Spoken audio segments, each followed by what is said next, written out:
नमस्कार। कौशल योग के आज की इस कड़ी में हम लोग एक नए आसन की चर्चा करेंगे। उस आसन का नाम है मत्स्य आसन। मत्स्य का मतलब मछली होता है और आसन का मतलब एक शरीर की विशेष स्थिति होती है। जब आपका शरीर एक मछली की आकृति का हो जाए तो उस स्थिति को मत्स्य आसन कहते हैं, उस पोज को मत्स्य आसन कहते हैं। तो यह तो हुआ मत्स्य आसन का अर्थ। आइए अब हम लोग मत्स्य आसन के अभ्यास की विधि देख लें और फिर इसके लाभ और सावधानियों की चर्चा बाद में कर लेंगे। तो आइए हम सबसे पहले इसकी विधि देखते हैं कि इसका अभ्यास किया कैसे जाता है। सबसे पहले हम दंडासन में बैठ जाएं, दोनों पैरों को आगे की ओर फैला लें और दोनों हाथों को इस तरह से पीछे कर लें। बिल्कुल रीढ़, गला और सिर को सीधे करके बैठ जाएं। एक लंबी और गहरी श्वास प्रश्वास लें।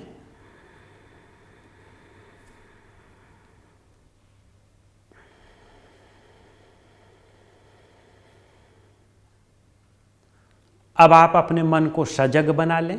यद्यपि मन को हमेशा ही सजग बनाए रखना होता है, लेकिन यहाँ पर अभ्यास करने चल रहे हैं तो उसे विशेष सजगता और सतर्कता दें कि वह हर एक स्थिति में, हर एक एंगल में जब शरीर आए तो उसका अनुभव करे।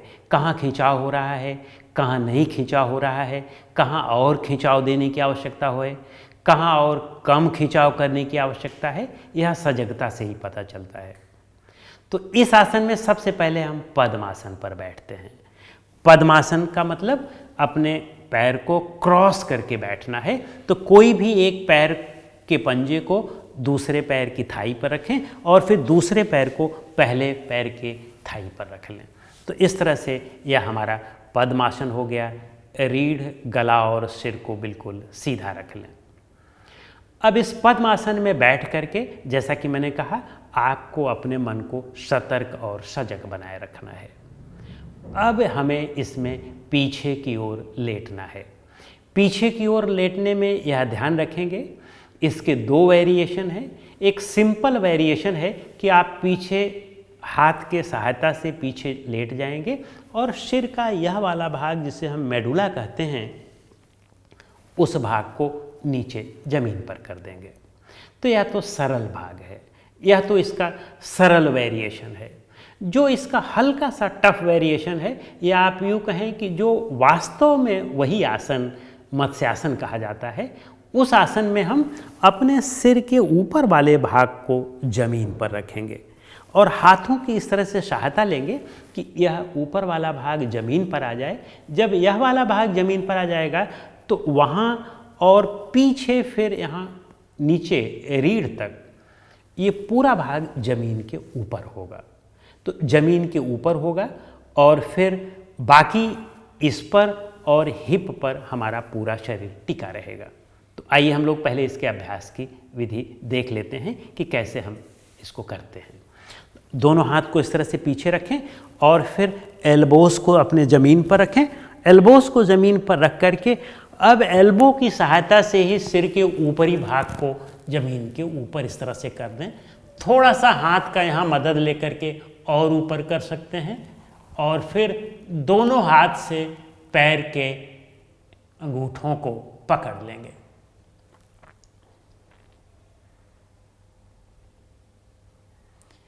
यहाँ हम आरामदायक समय तक रुके रहेंगे। जब हमें लगेगा कि हमें अब वापस आना है तो हम वापस धीरे धीरे पूर्व स्थिति में आ जाएंगे और एल्बोस की मदद लेकर के वापस आ जाएंगे। अगर हमें इसके सामान्य स्थिति में हल्का वाला अभ्यास करना है तो आप देखें कि इस तरह से हम कर सकते हैं। ऐसे हम बैठे और धीरे धीरे हम ऐसे नीचे ज़मीन में आ गए और हमने अपने पैर के अंगूठों को इस तरह से पकड़ लिया। लेकिन यह कोई बहुत विशेष शरीर के अंगों में प्रभाव नहीं डालता है। ज़्यादा बेहतर प्रभाव तो तभी पड़ता है कि जब हम हाथ को इस तरह से पकड़ करके हाथ की सहायता से अपने सिर के इस भाग को ज़मीन पर कर दें और यहाँ पकड़ लें इस तरह से।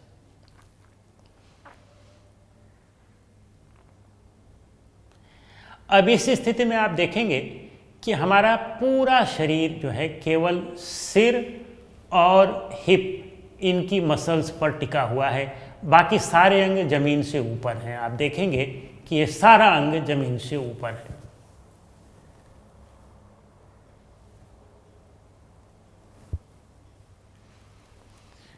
फिर आप एल्बो की सहायता से धीरे धीरे वापस इस तरह से आ जाएं और फिर एल्बो की सहायता से ही आप उठ करके बैठ जाएं।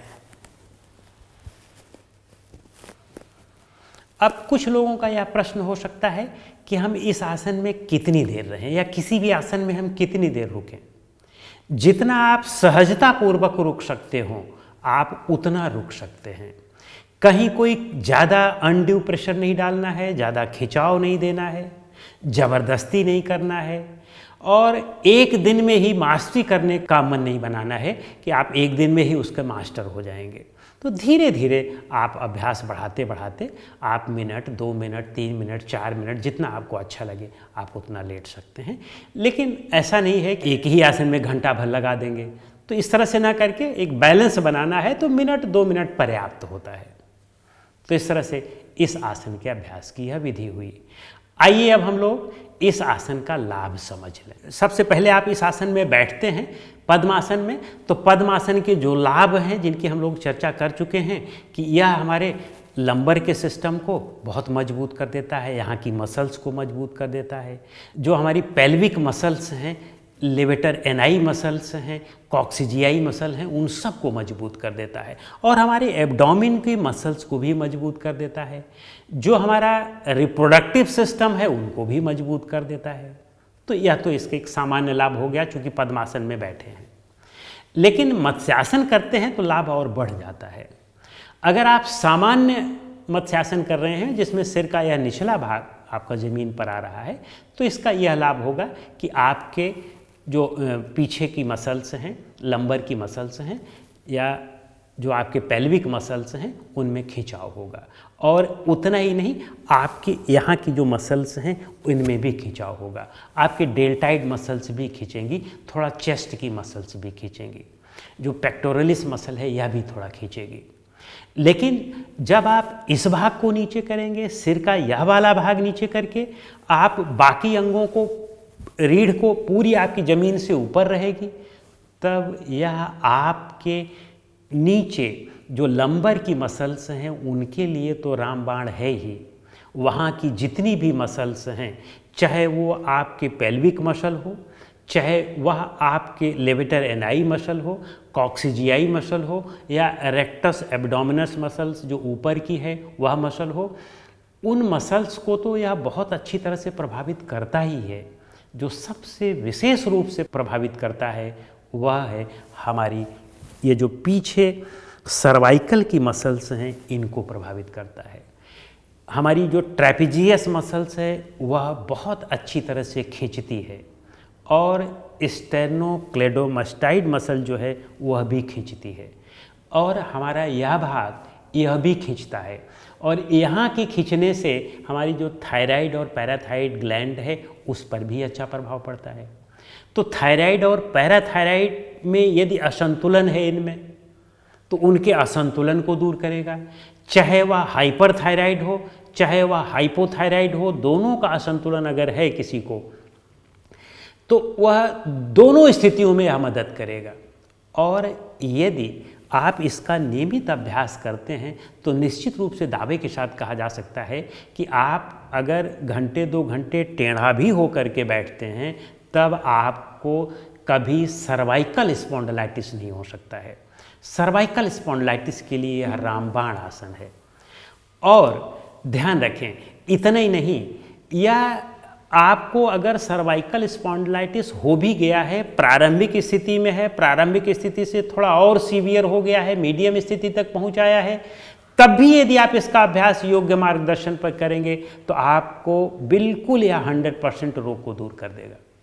लेकिन अगर गंभीर स्थिति में है तब आप पहले अन्य आसनों का अभ्यास कर लें, अन्य क्रियाओं का अभ्यास कर लें किसी योग्य मार्गदर्शन में, फिर उसके बाद इसका अभ्यास आप करें। लेकिन ध्यान रखें कि योग्य मार्गदर्शन में ही होना चाहिए, योग्य गुरु के सलाह से करेंगे तभी फायदा होगा, अन्यथा नुकसान भी हो सकता है। इसलिए योग्य गुरु की सलाह बहुत आवश्यक है। किसी भी रोग में जब आप अभ्यास करें तो बिना योग्य गुरु की मदद के ना करें। अब आइए हम लोग इसकी सावधानियों की चर्चा कर लेते हैं। तो एक तो सावधानी मैंने आपको यह बता ही दिया कि यदि आपको गंभीर रूप से सर्वाइकल स्पॉन्डिलाइटिस है तब आप किसी योग्य गुरु की मदद में करेंगे या नहीं करेंगे।